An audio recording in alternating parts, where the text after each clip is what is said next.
Welcome to this episode of the Oversharing Mom. We are Romana and Sasha, and today we are talking about breastfeeding. A big topic, an important topic. Everybody has an opinion on breastfeeding, but once again, we are here to overshare.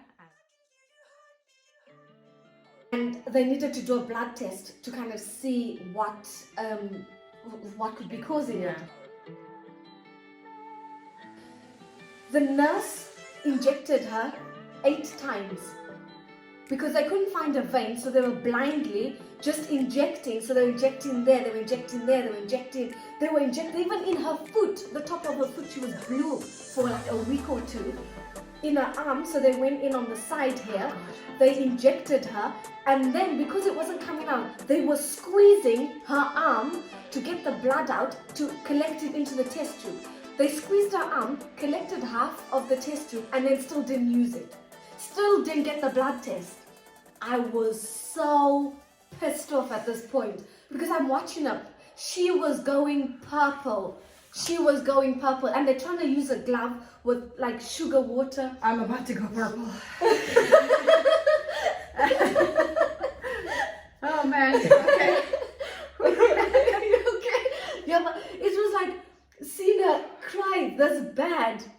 And I'm just watching her and I'm like trying to do this thing and I'm trying to console her and they're holding her down. Her hand was absolutely purple. It was bruised. Like they just kept injecting her. Oh, this is not working.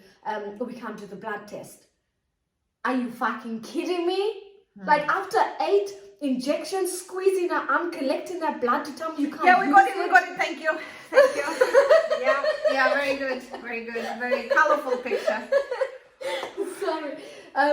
But yeah, so anyway, eventually they were like, it could be a cow's milk allergy. So at this point, they told me to, because I was breastfeeding, they said it could be something from what I'm eating that's passing to her. So I literally had to go vegan. I still had the meat, but in terms of dairy products, I cut out butter, milk, cheese, anything, biscuits, anything that had dairy. So this is what confuses me though. If this is getting passed on, like you eating milk and cheese and stuff, then how is it okay with antibiotics? They say it's safe for breastfeeding. Apparently, they must have certain ones. I'm totally confused by that. Yeah. Okay. And the thing is, when I was pregnant with Zara, I was drinking glasses of milk. In my head, I thought this is going to be good for her. Yes. But yeah, so when she came and she had to blind the poo, I stopped all dairy completely for about 6 months. I think it was for about 6 months. And then they said when she was about between 9 and 12 months, to start reintroducing a little bit of dairy into her diet. So then I would start having it and see how she reacts. If she starts bleeding again, then we stop. Yeah. So yeah, I was. Did you do that or did you stick? Yeah. So that's when I started drinking oat milk. And now I can't have any other milk in my tea. We're oversharing. Oh my God, I just go off on a tangent.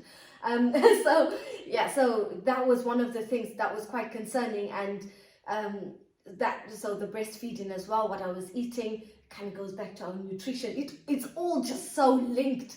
So now fast forward to Zac. Zara, she was pooing. She was breastfed.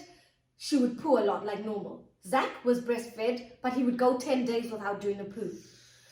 So I was thinking, right, with him, I wasn't having milk because I thought what happened with, with Zara, let me lay off the milk a bit. So I wasn't having as much milk. So he was the opposite. She was shitting her guts out. Like one time I changed 70 nappies. Zac, hardly any. Just wheeze, no poos. And that again, I thought, is that something I'm eating? That's been passed through the breast milk. And it's only now recently that the whole bowel constipation issue is kind of been sorted out. But yeah, I was baffled. I was like, you're being you're breastfed, and I didn't even start him on solids until he was 8 months, whereas with Zara it was 4 months. So it was like, yeah, I'm breastfeeding. Why aren't you doing the poo? Like, why? What's causing this? So that was Did they test him? Do you know if he's has any intolerance to dairy or anything like that? I asked them. They're like, no, it's too. What did they say to me? They brushed me off and said, how can we make this assumption? How can we just assume it's only been this long? How can you say that he's intolerant to something? I was like, well, because then I mentioned poop shows that something is off. Yeah, because I said about my daughter having a cow's milk allergy, and she had blood in her poo, and I mentioned about wheat and gluten with with Gregory. Yes. And I was like, the signs are similar to what was happening with Gregory. Could it be a and they just shut me down. How can you assume that? It's like premature to assume that it's that, but they didn't even test it. So that was it. So yeah, going back to the breastfeeding with him, I didn't get any cracked nipples or bleeding or any of that. So it was quite different to Zara. So yeah, he would just feed constantly. But I did get mastitis with him twice. I got mastitis with him while I was feeding, which was really bizarre because I wasn't even trying to stop at this point. And then I got it again. I think it was just before I was going to stop. So when you were feeding I had stopped. With mastitis, when you were feeding him, did you take antibiotics then? What sort of age was he? I wonder if that got into his system and that kind of contributed to his really hard stool. Because antibiotics, they kill bacteria and good bacteria too, which contributes, which helps with everything. Yeah.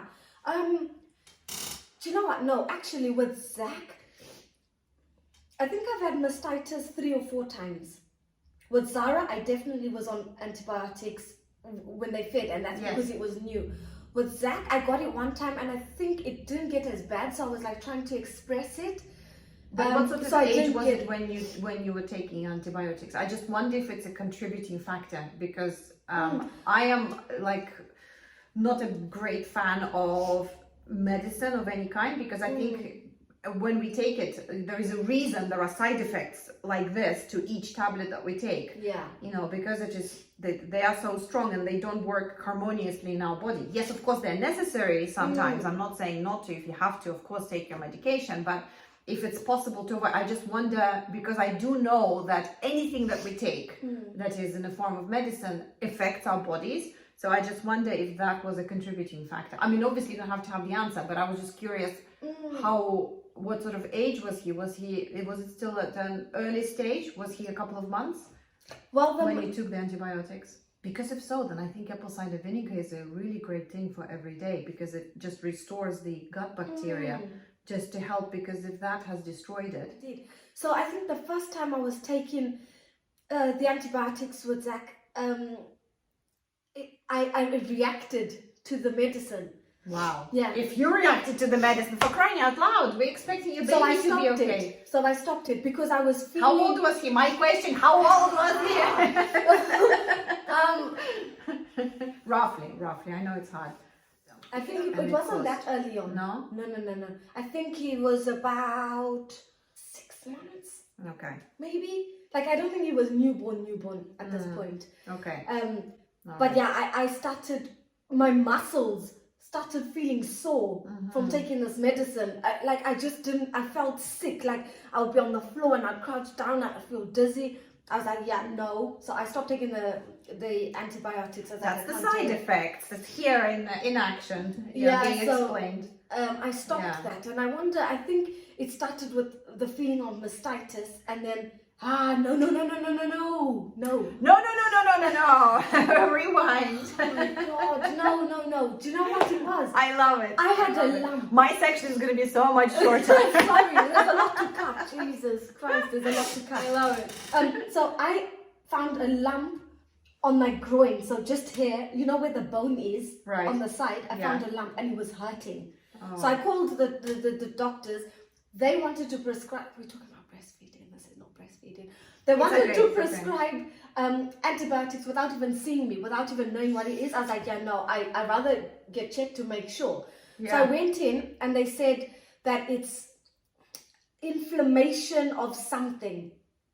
It was like... Did they say something or did they said a word? They said a word. Okay, they said, good. So good. As long as if the doctor says something and I don't know, I'd be worried. And you know what? The thing is, when I walked into the blinking doctor's surgery, before I even said hello, the first thing is like, did you shave your legs?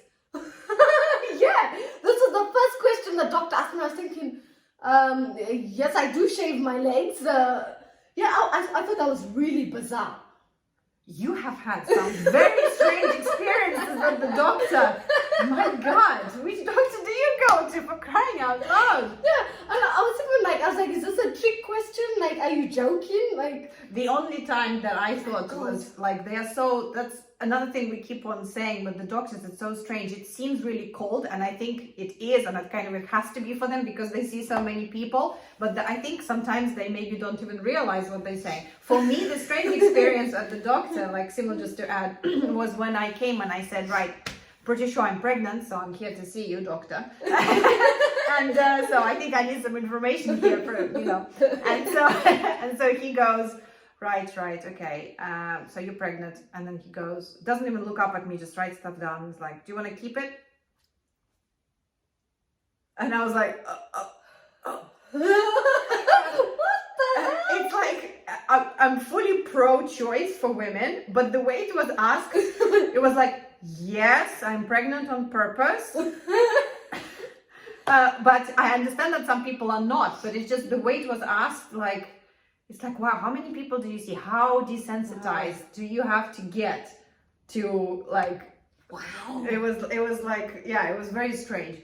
Because I think the way that I came and I was asking for information, I think logically, if I had to analyze myself, I was looking for information because I was pregnant. But okay, he has to check all the bases, I get it.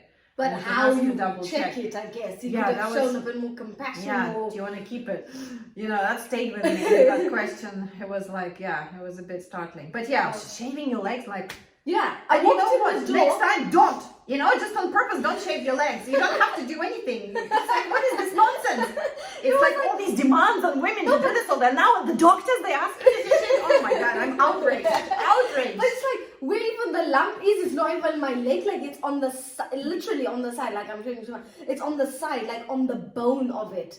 So it's like, okay, what's that got to do with anything? But anyway, so he said some sort of inflammation. So he gave me antibiotics. He said the antibiotics should reduce the inflammation, which then will get rid of the lump. Or if it doesn't go within a week of, after taking antibiotics, then we need to refer you and get it checked. And then when he came to the mastitis, the doctor was like, the best thing is to put him back on it. At this point, he had stopped for like 5 days. Then I put him back. I was like, no, I don't want to do that. I said, he's gone this long, and it was a struggle to get him off because he would push the bottle and he would throw a tantrum, and he didn't. He just wanted to breastfeed. Like, I think it was comfort. He was close to mom. Like, it was what he was used to. Yeah. He didn't have any, like bottles. He wasn't ready to... He wasn't ready. So when we got to the point where he was accepting the bottle and he was holding it himself, like the minute he was on the bottle, he was holding it himself. And he was quite fine with it. So I was like, I don't want to put him back on. I don't want to confuse him. I don't want to start and stop. I don't want to stimulate the milk again. Because once it's on, like, she's like, oh, put him on, but then take him off because he'll start crying. I was like, he ain't coming off. Once he's on, he ain't coming off. And also what kind of fueled me to stop breastfeeding was he got 8 teeth and he started biting. And he thought it was funny. He thought it was a joke. He'd bite and I'm like, ah! I would literally scream. Like, oh. And he would look at me and he'd smile. He caused that reaction. Of course, it must be amazing for him. But it's to like have he that knew amount what of he control. was doing. Yeah. And he would look at me and smile. I'm like, and I'll be so annoyed. And he's like so in his element. Like, so I was like, yeah, this needs to stop. So thankfully he was like on board with it. And it was like a very smooth transition. It didn't take very long. So that was my breastfeeding journey. 2 hungry babies that both fed till about 10, 11 months each, both of them. With the breastfeeding though as well, I did have moments where I felt like I was losing. So because he was feeding so much, both of them were, I got to a point where I was at a healthy weight, like I wanted to stay a certain weight, but because they kept feeding and I wasn't having like enough time to eat and stuff, I was really losing weight and getting really slim, where I didn't feel happy with myself, how I looked and how I felt. So I was getting with Zara or both. Yeah, both, because it was like they're sucking the life out of you. Literally, they were sucking the life out of me. But I was like getting so slim to a point where none of my clothes were fitting. You know, the small clothes were like, I don't know, I was like in between sizes, and nothing I had was like making me feel good or fitting well. So I was like, oh. So that was kind of one thing that I just wanted to, like, okay, I want to stop breastfeeding now. I want to get back to a healthy weight that I'm happy with, and know that I've given him the best start, but I kind of want to look after me too, because I was like, good, yeah. I was just like in a really dodgy place where it was like not sleeping, being sucked the life out. I don't feel good. I felt like I didn't look good, even though Dino would be like, oh no, you look really good. Like, you know, he was like really always telling me this, but I didn't feel it. And that's what was important to me. So I needed to fix that. And yeah, so that was one of the things, was like, I didn't like the weight that I was losing when I was breastfeeding.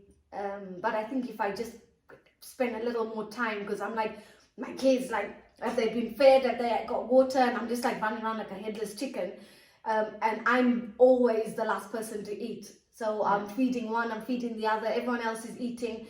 And then even when it stops, like sometimes I have to say to my husband, like, are you done? Because he'll just be like doing his own thing, like, you know, I've fed these kids, you've eaten, I need to eat, like, can you take them? So it's like a few times I've had to prompt, like, you know, help me out.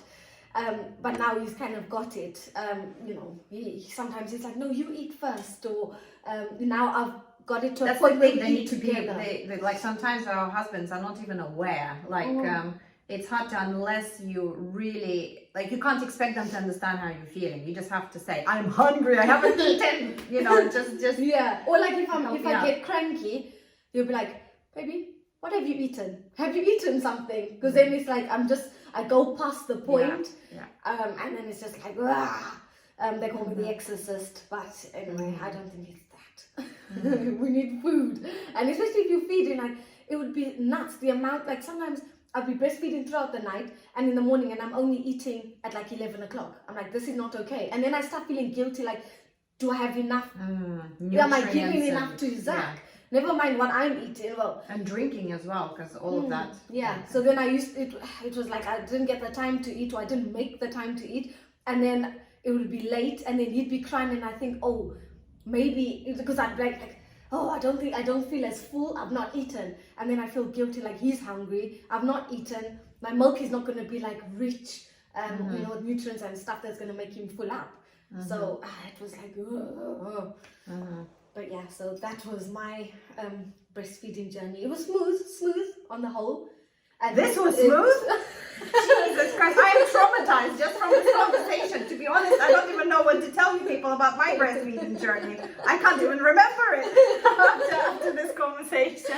Oh, sorry. My God. There was ups and downs, but in terms of like the flow, like I had a lot of milk.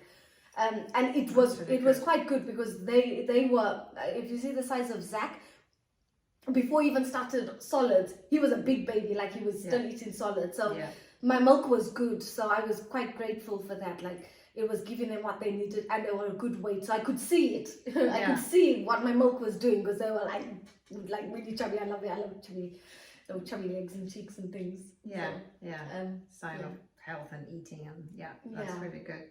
So yours. So, oh my God, do I have to? Yes, please.